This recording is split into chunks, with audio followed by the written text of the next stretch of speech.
Mừng quý vị đến với kênh Sư Minh Tuệ, người khất sĩ vĩ đại. Kênh chuyên chia sẻ những câu chuyện truyền cảm hứng, kỳ diệu và chân thực xoay quanh cuộc đời tu hành của một vị khất sĩ Việt Nam đang thắp lên ngọn đuốc tỉnh thức giữa đất Phật. Mời quý vị tĩnh tâm trong 10 giây trước khi bước vào một trong những chủ đề rúng động và khó tin nhất mà chúng tôi từng kể. Một câu chuyện khiến giới học giả Phật giáo Tây Tạng chấn động và cộng đồng Phật tử khắp nơi phải lặng người. Tại vùng núi Hy Mã Lạp Sơn hiểm trở, nơi nhiều người vẫn tin rằng là nơi che giấu những bí mật tâm linh chưa từng hé lộ với thế giới, có một tu viện cổ xưa được xem là nơi cất giữ các bản kinh cổ viết bằng chữ Tây Tạng cổ và Phạn ngữ pha lẫn. Những bản kinh này không được lưu hành rộng rãi vì chúng chứa đựng những tiên tri, những lời sấm, những ghi chép về các hóa thân đặc biệt của các vị Bồ Tát trong nhiều thời kỳ khác nhau. Cách đây gần 700 năm, một cuốn kinh mang tên Mật tạng hậu vị khất sĩ được sao chép lại từ lời dạy của một vị Lạt Ma ngộ đạo trong thiền định sâu, trong đó nhắc đến sự xuất hiện kỳ lạ của một vị khất sĩ, mặc áo từ mảnh vải vụn, chân trần đi giữa đất lửa, không nương tựa ai, không thầy không trò, không chùa không hội, nhưng ánh sáng từ lòng bàn chân làm tan băng nghiệp của thế gian.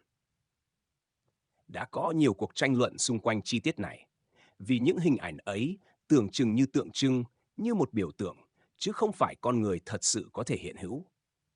Nhưng rồi, thời gian trôi đi, cuốn kinh ấy bị quên lãng giữa hàng ngàn bản kinh khác, cho đến năm 2024, khi một đoàn tăng Tây Tạng hành hương đến Bồ Đề Đạo Tràng, nơi Đức Phật thành đạo, và tận mắt chứng kiến một vị khất sĩ Việt Nam gầy gò, đầu trần, chân trần, mặc y từ những mảnh vải rách, đi giữa trời 40 độ, không ăn gì ngoài vài ngụm nước và một nhúm cơm thí thực. Lúc đầu, họ nghĩ đó chỉ là một nhà sư nghèo.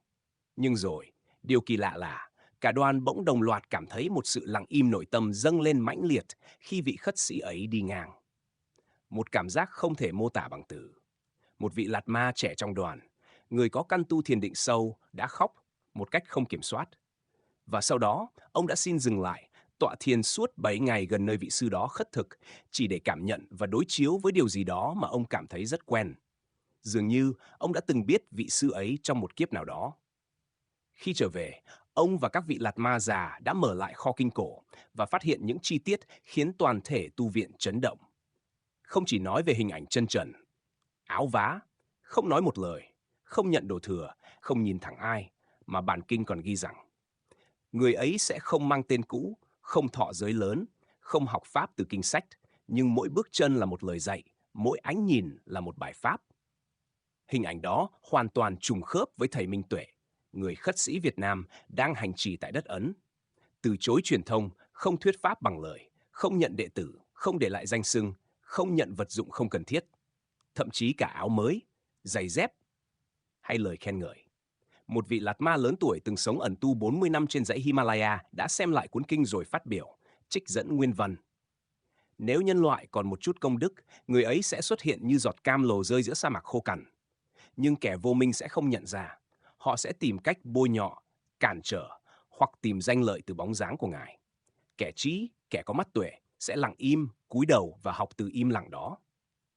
Chưa từng có người Việt nào được nhắc trong các kinh cổ Tây Tạng một cách rõ rệt như thế. Và thật kinh ngạc, trong một bản dịch phụ chú tiếng Phạn, có ghi một dòng nhỏ. Quốc độ phương Đông, nơi có dòng Mekong chảy qua, sẽ sản sinh vị khất sĩ hậu vị, sống như người không tên và sẽ làm thức tỉnh hàng triệu tâm hồn lạc lối giữa thời mạt Pháp. Điều này khiến người Tây Tạng bắt đầu hành hương ngược lại phương Nam, nơi họ không ngờ sẽ có một hóa thân, một ngọn đèn nhỏ nhưng sáng rực trong đêm dài. Một số người đã gọi Sư Minh Tuệ là ẩn Phật, tức vị Phật chưa khai danh, chưa công bố. Dĩ nhiên, thầy Minh Tuệ chưa bao giờ nhận điều ấy. Người vẫn khất thực từng bước, vẫn ngồi bên đường, ngủ ngồi không nhà, không pháp thoại, không tiếp người hỏi chuyện. Nhưng điều kỳ lạ là, người đi ngang thầy, chỉ cần nhìn ánh mắt hoặc cái cúi đầu chắp tay của thầy, đã bật khóc. Không phải vì buồn, mà vì một cái gì đó rất sâu trong tim họ bị đánh thức. Một cư sĩ người Anh từng là học giả vô thần, sau một lần gặp thầy ở Sarnath, đã viết trong nhật ký: tôi đã học 15 năm các hệ thống triết học, nhưng chưa bao giờ thấy một con người thật sự là minh chứng sống cho từ buông bỏ. Không còn ai để chiến đấu, không còn điều gì để chứng minh. Ông ta chỉ hiện diện như một nhành tre mỏng giữa bão, nhưng không gãy, không lay chuyển. Tôi không biết mình đã gặp một người hay một hiện thân gì đó vượt ngoài hiểu biết. Sự kiện những vị lạt ma Tây Tạng công bố chi tiết này ra giới học thuật đã tạo nên một cơn địa chấn nhẹ trong giới tu hành châu Á. Nhiều người lên đường tìm gặp Sư Minh Tuệ, nhưng rồi lại vấp phải sự im lặng của thầy. Không ai xin được lời nào, không ai được phép đi cùng quá lâu. Người đến, rồi người đi. Thầy vẫn thế. Đức Phật từng nói trong Kinh Tăng Chi, có những người xuất hiện như ánh chớp giữa đêm đen, không để lại dấu vết, không cần danh tiếng, nhưng chính là ánh sáng phá tan vô mình. Nếu có ai sống đúng câu ấy giữa thời đại hôm nay, thì đó chính là thầy Minh Tuệ.